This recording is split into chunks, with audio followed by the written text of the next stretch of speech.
On a family trip with my husband and daughter, I woke up trapped in a deep mountain crevice. No phone, no water, no way out. He took our daughter and left me there to die. I didn't. I did this. 4 days later, the police were at his door. He always knew how to say the right things. Calm. Convincing. Without pressure, just enough that you agreed, so you wouldn't seem hysterical. It's for the kid, he said. We don't have to part as enemies. And you nod. Because it sounds reasonable. Because he's smiling. Because you're too tired to fight, even with your face. I said yes. The 3 of us went to the mountains, as if it were just a pause. A breath of air before the official ending. Tent. Stove. Rocks. The mountain road, and him humming behind the wheel. I even let myself believe maybe he really wanted to end it like a grown-up. Peacefully. And then I woke up on a rock. Not on a mattress. Not in the tent. On stone. Alone. Dust and a hard slope under my back. A narrow strip of sky above. Rock walls all around me. Like someone made a fist and left me inside it. My nose burned from the dry air. No bag. No phone. No water. 1 sneaker. The left one. The right one was gone. I sat up fast, too fast. My head was pounding. My throat dry like I'd swallowed sand. Shoulders aching. My hands scraped. Rock, most likely. Someone had dragged me here and dumped me. Not someone. Him. No yelling. No drama. No, you brought this on yourself. Just a smile. A cup of tea. Then, let's take a walk. I want to show you something. Then the heaviness in my limbs. The blur. I can't even remember what he said exactly. His voice was soft. Steady. Almost tender. Just some fresh air. A little walk. Like we used to. I took a breath. It only hit the back of my throat. Tried again. Deeper. Still dry, but I was breathing. Alive. That already made things inconvenient for him. I tried to stand. My foot slipped. The rock scraped skin. I swore. Silently. Dragged myself to the wall and looked around. No stairs. No rope. No path. Just a crevice. Not even the deepest, maybe 5 or 6 meters. But smooth walls. No ledges. He knew I wouldn't be able to climb out. He knew it in advance. I looked up. The sun cut into my eyes, slicing the sky open. The heat was building fast. The air wasn't moving. The stone under me warming like a stovetop. My nose stung. From heat. From fury. Maybe both. I needed shade. I spotted a shallow pocket in the rock. A half cave, narrow but shaded. I crawled inside. Scraped my knee. But at least there was shadow. My fingers had gone numb. My hands shook. My brain still hadn't fully caught up. This wasn't a joke. Wasn't a prank. Wasn't a dream. He did this. Drove me here. Knocked me out. Left me. I don't know how long I lay there under that rock shelf. An hour? 2. Eventually I crawled out. Not for escape. Just to keep from boiling in my own thoughts. I had to move. To do something. Anything. I started climbing. Just to see if I could. I couldn't. The wall was smooth. Like glass cut by hand. Nothing to grip. I slipped once, almost broke a finger. I backed down. Back into shade. Took off my sneaker. And saw the other one. It was a few meters above me, stuck on a narrow ledge in the rock. He hadn't noticed it fall. I smirked. He missed something. I crawled toward it, palms on stone like a lizard. Slow. Careful. 1 piece at a time. Knee. Elbow. Reach. Got it. Slipped it on. 2 shoes. Back in the game. Rule 1 of survival. Protect your feet. Thanks, asshole. You left me my shoes. I tied my hair back. Tore a sleeve off my sweatshirt. Wrapped my wrists. Tried again. 1/2 meter. Another. No more. The wall didn't change. No cracks. No steps. Just glassy stone. I could hang there. Shake. Slide. Almost broke the same finger again. I gave up. Crawled back down. The rock under me felt hot enough to fry an egg. I drank from a dip in the stone. Cloudy. Warm. Filthy. But it was water. And I was alive. That still counted. I sat in the shade. Closed my eyes. Tried to breathe slowly. His words played in my head on repeat. We can be civil, right? For Ellie's sake. You don't want to traumatize her. We don't have to make this ugly. And I believed him. I really did. I thought we'd say goodbye like adults. No mess. No war. For Ellie. Our 7-year-old daughter. She's with him now. And he's telling her Mom left. That Mom didn't want us anymore. I pulled my knees to my chest. Pressed my back into the wall. The sun dipped. Dark crept in. It got cold fast. For the first time that day, I didn't feel rage or pain. I felt fear. Quiet. Sticky. Bone deep. Coyotes howled somewhere far off. Shrubs rustled too sharply to be just wind. I stayed still. Curled up. Shaking under what was left of my sweatshirt. Imagining Ellie sleeping, arms stretched toward me. I didn't cry. Everything inside felt too dry for that. I didn't sleep. I just lay there, repeating the same thing in my head like a chant. I won't die here. I'll get out. On elbows, on teeth, whatever it takes. Because I have a daughter. And she's waiting for me. Night is the best time for self-torture. You're not busy surviving. No one's telling you what to do. You just lie there. In the cold. In the silence. With the sinking feeling that you might be the last idiot left on Earth. I tried to breathe through my nose. In. Out. Count to 5. Again. No one knew how many more of those I had left. The rock under my back was cold. Knees tucked under my chin. I could feel my body slowly losing heat. But more than anything, I couldn't let myself blur. Couldn't dissolve. Then the memories started. Not because I wanted them. They just came. My name is Molly. I'm 34. I live or lived in Pasadena, California. We met when I was 25. Kevin was 5 years older. Wore good shoes. Spoke like someone whose words should be written down. Back then I was in marketing. Startups. Deadlines. Black coffee. He consulted private clients on investments. He was calm. Reliable. He looked like someone whose life was alphabetized. On our third date he asked, "Do you even want a family?" I laughed. He didn't. Just looked at me. "Steady." I said, "Probably." He nodded. Never brought it up again. When my aunt died, I inherited an old house in San Jose. Peeling paint. Damp. Shingles falling off. I wanted to rent it out. He said we should sell. Market's good. Lots near Stanford are gold. We can invest it. I liked that word. He didn't push. Just offered. We sold it. 1.2 million. Mine. His contribution 0. But he handled the money. Wisely. Efficiently. Calmly. 2 years later we had a house. Then another. Accounts. Funds. A structure. He called it family capital. Our little holding company. It was almost sweet. Our daughter was born a year and a half after the wedding. Tiny. Drawn like a perfect sketch. I remember him holding my hand while I gave birth. He watched with the focus of someone reading a manual. No panic. No emotion. "You'll manage," he said. "Not we'll get through this. Not I'm here. Just you." And I did. I managed the birth. The nights. The crying. The everything. He was a good father. On paper. He paid. Showed up. Took her places. But something about him always felt empty. When I cried, he didn't yell. Didn't comfort. Didn't leave. He just sat. Waited. Like a man stuck watching a commercial he couldn't skip. He was there. But behind glass. He could shut down an argument with a single line. "Want some tea?" And I'd feel ridiculous for continuing. How do you scream at someone who offers you tea? Sometimes I wonder, were there signs? There were. I just didn't hear them. Or didn't want to. He hated losing. Even in board games. He'd laugh, but then go silent. Shut down for hours. Like locking himself in an office without windows.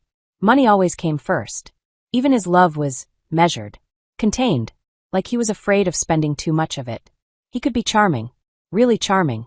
But sometimes it was like someone flipped a switch. 1 second present.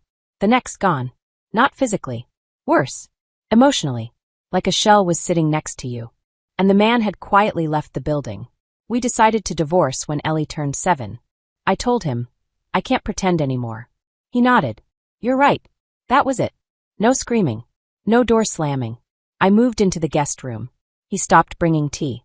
The court ordered a split. House. Accounts. Investments. Everything 50-50. About 3.8 million total. He didn't argue. Didn't threaten. Didn't manipulate. And I thought, maybe he really was just grown up about it. Then he said, "Want to take a trip? With Ellie. Just to show her we're not enemies."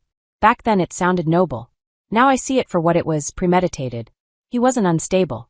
He wasn't angry. He calculated. If someone disappears, there's nothing to divide. If a wife goes missing, court proceedings stop. Assets stay where they are. I wasn't a person. I was a negative number on his balance sheet. To subtract and move on. This family trip Kevin planned was hours from anything. Sand. Stone. No people. He picked the route himself. Somewhere between Zion and Bryce, he said. Quiet. No crowds.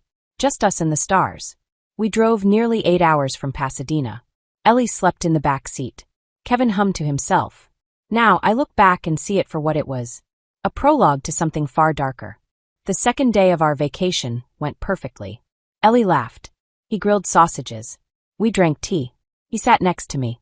Said, "I always respected you. Even when I was angry." I said something neutral. He smiled again. Poured me a second thermos of tea. On the third day, I woke up at the bottom of a rock crevice. He must have picked the spot ahead of time. He knew no one would find me there. I didn't sleep that night. Just lay there. Cold stone under my back. Thin air. A hollow in my chest. I kept thinking of Ellie. Of what he was probably telling her now. Mom left. Or Mom needed time. She would believe him. She's 7. She still believes in dolphins, rainbows, and honesty. She'd wait. She'd think I walked away. That I abandoned her. I couldn't let that happen. I couldn't let him rewrite me in her head. At sunrise, I didn't wake up from the light, but from pain. Muscles cramped. Back sore. Fingers barely working. I stood up. Slow. Careful. Turned to face the wall again. This time right side. I'd tried the left yesterday. Nothing. But on the right, there was a crack. Narrow. But climbable. Above it, a jagged outcrop. A ledge. Not a path. But a way. I tore off my other sleeve. Wrapped my wrists. Pulled the sweatshirt over my head. Wrapped it around my forehead and neck. Shoes on. Still rubbing raw. But better than barefoot. I looked up. Inhaled. Go. The first few meters, fine. My body still remembered how to move. Hands latched. Fingers slipped. I got angry. Anger helped. It meant I wasn't done yet. Then it got worse.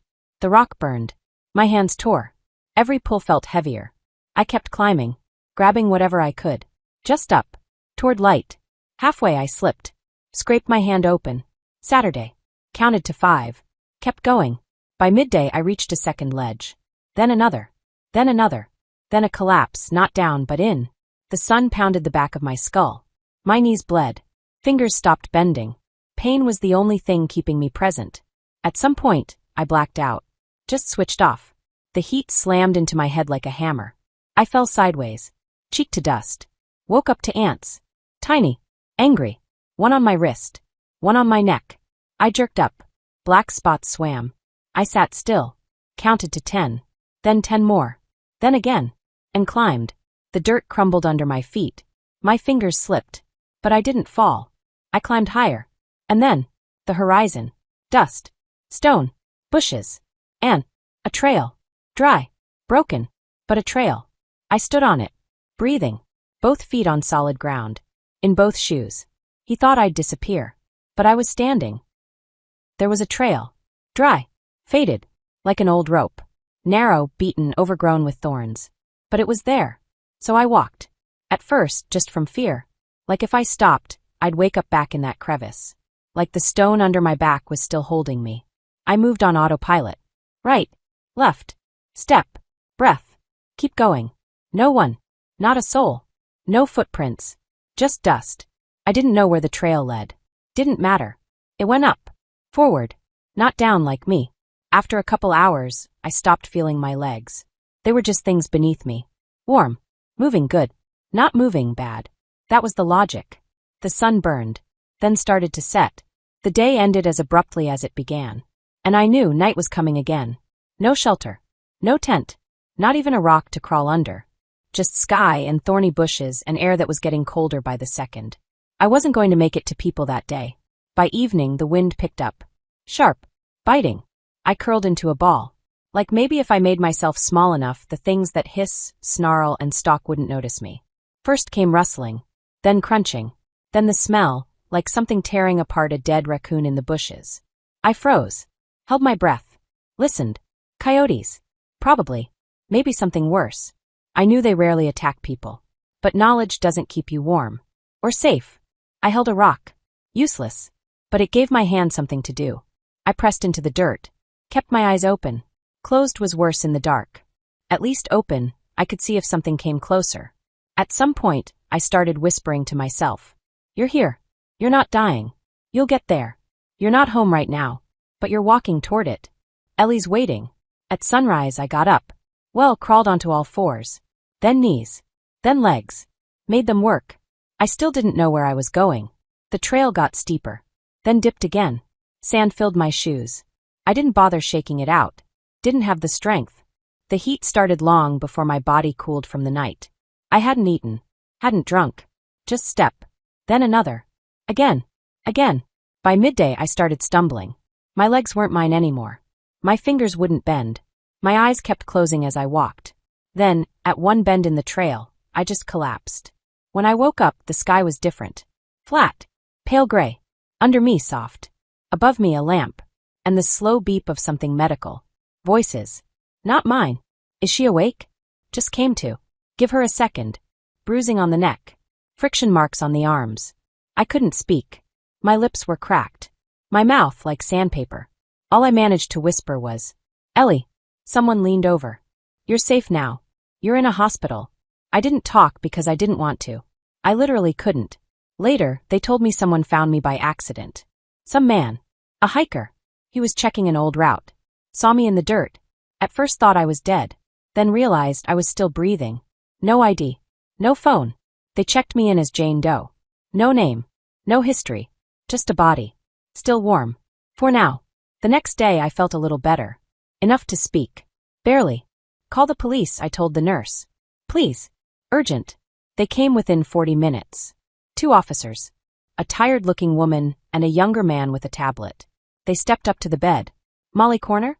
I nodded. I'm Sergeant Lewis. This is Officer Draper. You're at Kane County Hospital, Utah. We understand you're weak, but are you able to answer a few questions? Yes, I croaked. I think so. Lewis pulled a chair closer. Can you tell us what happened? How you ended up where you were found? I closed my eyes for a second. Then, husband. T. Darkness. Crevice. They exchanged a look. Lewis touched my arm gently. Try to walk us through it.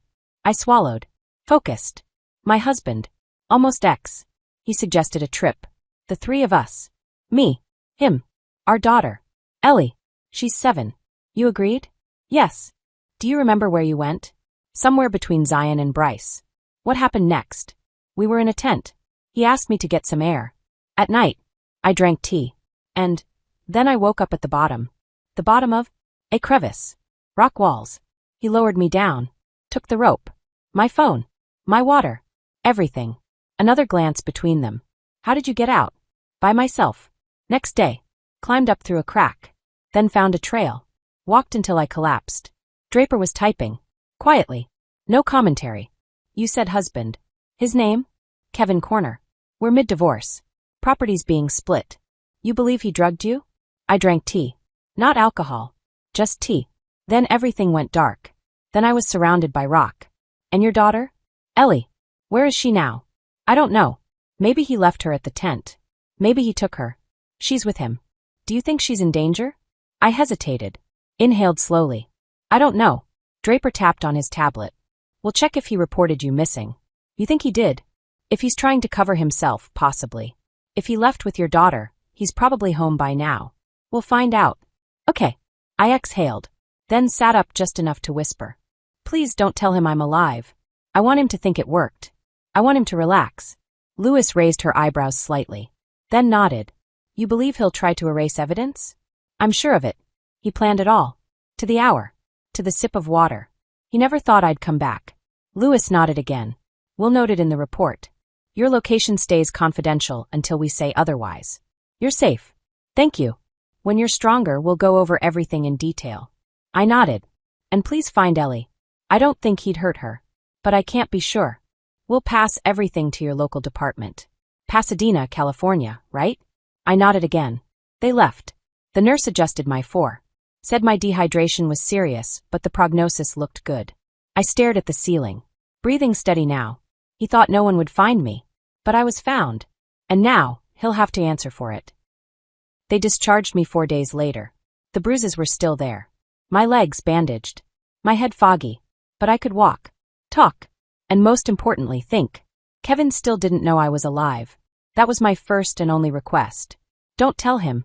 As long as he believed it worked, he'd relax. And wouldn't cover his tracks. Sergeant Lewis came the day before my release. She sat on the edge of a chair, held a tablet, and a coffee she didn't drink. We've started the investigation, she said. As you asked, he doesn't know you survived. How's he acting? She nodded. Calm. Filed a missing person report on the second day.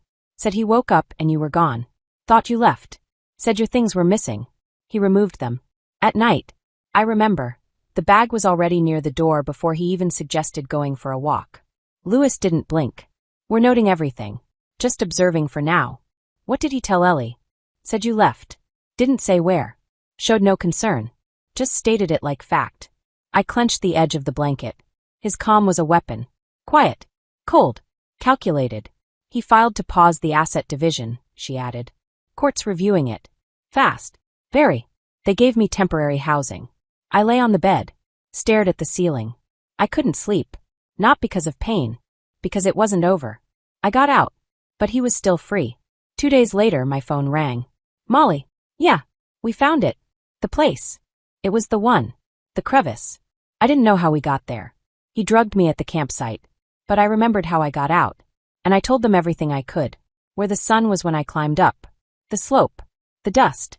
The trail. Where I collapsed. Where they found me. The police worked backwards from there. Compared footprints. Elevation. Topography. They found it. Near the site were slide marks. Shoe prints. An expert said. This wasn't a fall. Someone was lowered. Deliberately. No safety gear. 3.5 miles from the crevice, a roadside camera had caught a car. Not the plate too blurry. But the shape. The color. The make. Everything matched. It turned out to be a rental. Reserved 2 weeks before the trip. Through a third-party site. Paid in cash. But the account was under his name. His license. His driving history. He didn't think anyone would dig. He was sure I wouldn't come back. A ranger remembered him. Not immediately. But well enough. A man. Neat. Polite. Asked about trails away from the tourists. Looked at maps. Marked things on his phone. I thought he just didn't like crowds, the ranger said. Now he thinks differently. The search at Kevin's house turned up more than anyone expected. In the garage. A backpack. Printed maps. Google route markings. Handwritten notes on elevation and drop points. One map had a label on it. Night/moon phase/isolated. On a shelf. Packaging for a climbing rope. In a drawer. An empty box for diphenhydramine. Sleep aid. Works best in hot liquid. Especially if the person drinking it doesn't know. My toxicology report confirmed it. Traces of diphenhydramine still in my blood. 3 days later. It wasn't one perfect piece of evidence. But the picture was complete. And it was clear. When they told him I was alive, he said nothing. Louis said he just stood there. Silent. Then, that's impossible. Then, she must have run off and made this up. Then, I didn't do anything. I was asleep. Woke up, she was gone. They arrested him. The official charges. Attempted murder. Deliberate endangerment. Fraud, trying to freeze shared assets. He claimed it was all a mistake. That I misunderstood. That stress from the divorce made me imagine things. But the story was too detailed. Too sharp. And the evidence, maybe weak on its own, was deafening together. And then finally I saw Ellie. She stood in the doorway, clutching her backpack like it was the only thing keeping her upright. She saw me. No words. Just a gasp. One breath. Then she ran. I barely stayed on my feet. Mama, she whispered into my chest. Mama, you came back. I nodded, holding her close. Yeah, baby. I came back. You didn't die? No, I whispered. I didn't. I couldn't leave you. And she cried. Loud. Deep. From the gut. I stroked her hair and didn't say don't cry. Let her. Let it come out. I thought you left. I know, I said. I'm sorry. He said you just went away. I didn't. I was coming back to you. The whole time. She curled into me like a ball. You're staying now. Always, I said. As long as you want me here, I'm here. Almost a year passed. Then came the trial. I stood in the courtroom. And told it all. The tea. The way he said let's walk. Waking up on the rocks. With one shoe. Climbing. Falling. Finding the trail. Walking. Because I had a daughter. And you don't leave your child with someone who does what he did. He sat across the room. Didn't look at me. Just sat there. Like none of it applied to him. The judge gave his verdict. 10 years. No early release before 6. Now it's just me and Ellie. We live in a little house on the edge of town. It's not perfect. But it's ours. In the mornings, coffee. I can taste it again. In the evenings, books. Ellie's learning to swim. She draws. Sometimes we laugh. Not always. But when we do, it's real. I look at her. And I know. I got out. Not just from the crevice. From the marriage. The lie. The kind of darkness that pretends to be safe. He said it was for the child. But for her. I survived. For her, I told the truth. And now, we just live. And no one's going to hurt us again. Thank you for staying with me until the end of my story. I told it the way it happened. No polish. No pretending to be stronger than I was. Sometimes strength is just standing back up and moving forward. Even when it hurts. Even when you're scared. I'd love to know what you think. Did I do the right thing? Should I have done something differently? What would you have done if it were you? Leave a comment below. And if this story spoke to you, subscribe to the channel.